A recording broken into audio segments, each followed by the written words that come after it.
Do you ever feel like there aren't enough hours in the day and that everything seems a little bit too overwhelming to get things done? Well, today we're going to be talking about 7 simple habits that save me over 20 hours a week and which help me to get the most out of my time. Time is the one thing that we can't make more of, and productive time management is actually really simple, but we tend to massively overcomplicate it. There are a handful of simple habits that you can incorporate into your life right now that will just save you loads of time, and if you can consistently do these simple habits, you'll be amazed at how quickly they can stack up, helping you to get more done and having more time to enjoy your life. Okay, so let's start with the first simple yet practical habit that can supercharge our productivity.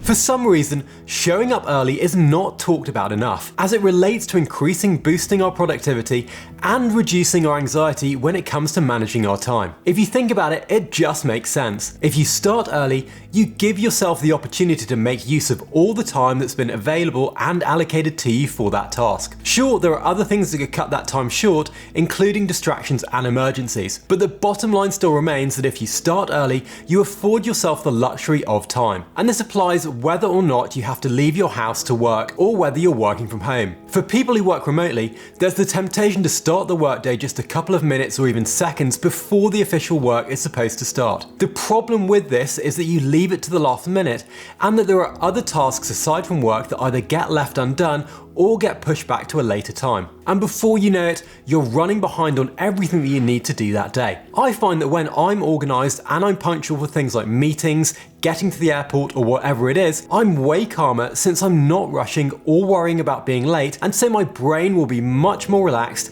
and I'm then able to get more out of the time that's available. So if you want to improve your productivity, practicing being early is a great place to start. And the way to do this is by preparing in advance for the day, whether early in the morning or the night before, and using reminders if you need to. And to help you build a punctuality habit, I'd also recommend setting your watch or timer around 5 to 10 minutes ahead of what's the actual time, so that you'll always turn up on time and punctually.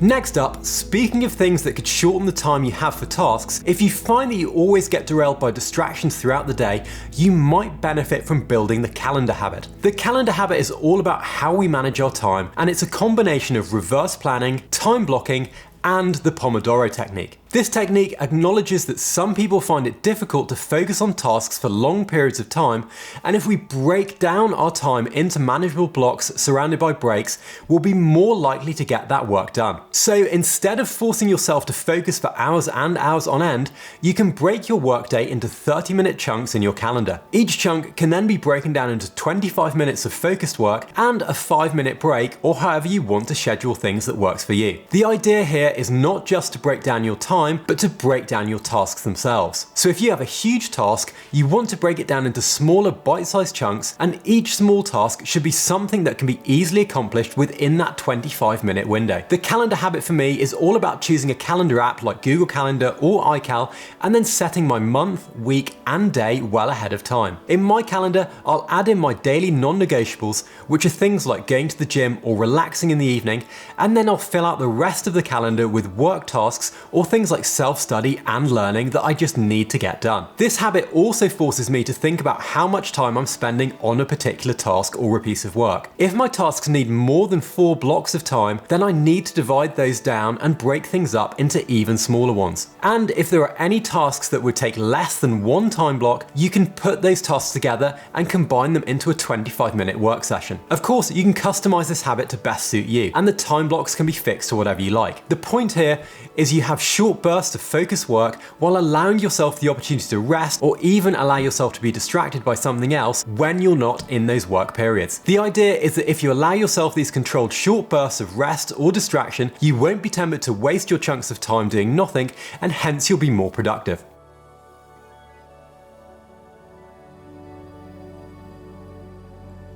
The next simple habit is called the deep work habit, and the concept of deep work was coined by Cal Newport, a computer science professor, and it speaks of getting rid of anything that could pose a distraction, especially things like communication apps and tools for long hours at a stretch. So for a couple of hours a day, typically the hours when you work, you want to log out of all your social media pages and even your email, and turn off things like notifications for those platforms if logging in and then logging back out every single day would be too much effort and stressful. In fact, you could even switch off your internet access entirely if you don't need it for the work that you're doing. This takes care of all those distractions in one single swoop, and a distraction-free environment will help you to focus on the tasks at hand. There's also some really good evidence that moving your phone to a different room makes it much harder for you to then check your messages or jump into your mobile notifications. If you work in something like a shared space or a co-working space, you might also need to do more than just turn off your social media notifications or switch off that internet access. You might actually need to be strong enough to say no to people coming and asking you for help, or for taking any random coffee breaks with colleagues. For me, when I'm working from home, I'll schedule in deep work first thing in the morning so that I go straight to my desk and I'm not tempted to procrastinate, as my willpower is at its maximum when I first wake up in the morning. I'll then pop on some noise-cancelling headphones with some focus music and get into deep work mode to avoid any distractions. I'll usually do this for a couple of hours before taking my first break to regenerate my willpower and then going back into another deep work session.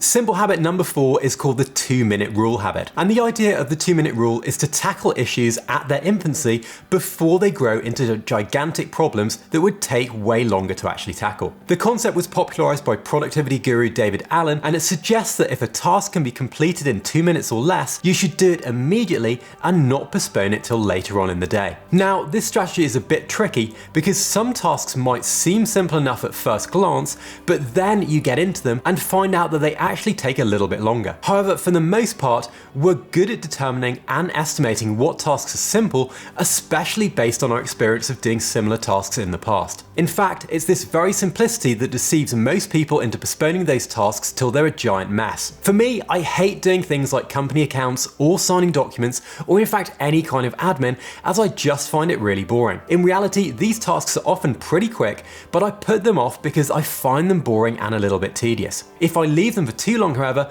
I'll get emails from people chasing me and more annoyance, so what I tend to do with these tasks now is to get them done as soon as possible, or certainly schedule them for within 24 hours of when they first come through. If you do those tasks that only take a couple of minutes without postponing, you'll save yourself a nice chunk of time down the line. What's more, completing these small tasks will often give you motivation and could push you to be even more productive throughout the rest of your day.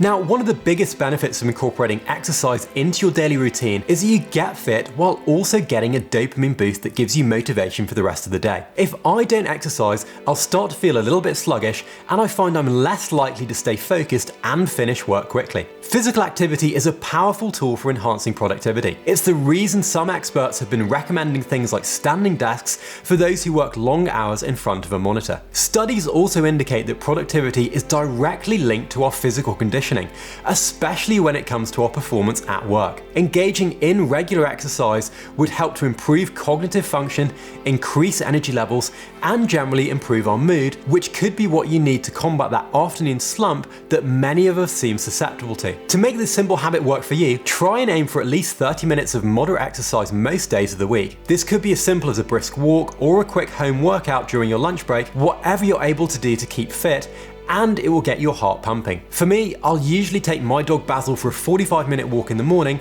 and then aim to do a HIIT class or a heavy weight session at the gym around about 11 o'clock after my first period of deep work is finished. I'll then do maybe 1 or 2 further walks in the afternoon and evening to keep me focused and feeling good.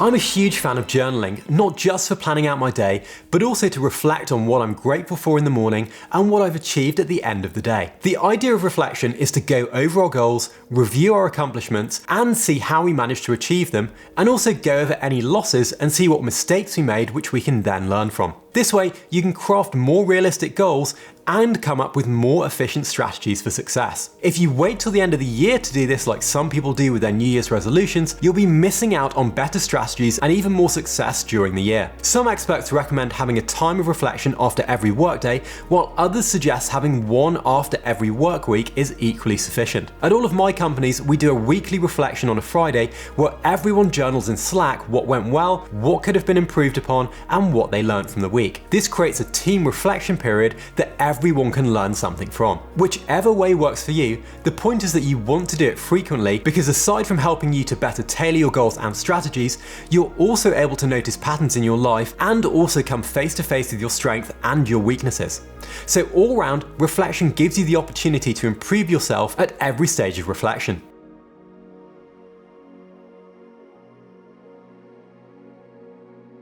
Okay, so considering that some of our tasks might be something new or require us to combine concepts and ideas in a new way, our productivity can be massively benefited from improving our own creativity. Creativity involves thinking outside the box and finding innovative and interesting solutions to challenges. If we expose ourselves to activities outside of work that require creativity, we give ourselves the opportunity to pick up some relevant skills that can come in handy when we're actually at work. Now for me, I love reading and playing video games, and my mind will often think about how I can shortcut a problem and find a solution with the fewest steps possible. So take the time to engage in some of your favorite hobbies, especially those ones like playing a musical instrument or a game that need you to be creative. And you can also consider exposing yourself to knowledge from other areas outside of your area of expertise through reading or even just watching a YouTube video like this one. You might pick up a thing or two that will help you in your work and help you think of creative solutions that are going to really reduce your time and boost your productivity throughout the week. Now, by integrating these 7 simple habits into your daily routine, you're not only enhancing your ability to focus and manage your time effectively, but you're also nurturing your mental and physical well-being. These habits empower you to take control of your work and personal life, enabling you to accomplish more in less time while maintaining a healthy work-life balance and allowing you to focus on the things that you actually enjoy. Now, I've got a great video on how you can save even more time with some more productivity tips, which I'll pop up over here. Thanks so much for watching this video. I hope you enjoyed it. Thanks so much for subscribing too, and I'll catch you again in the next video. See ya.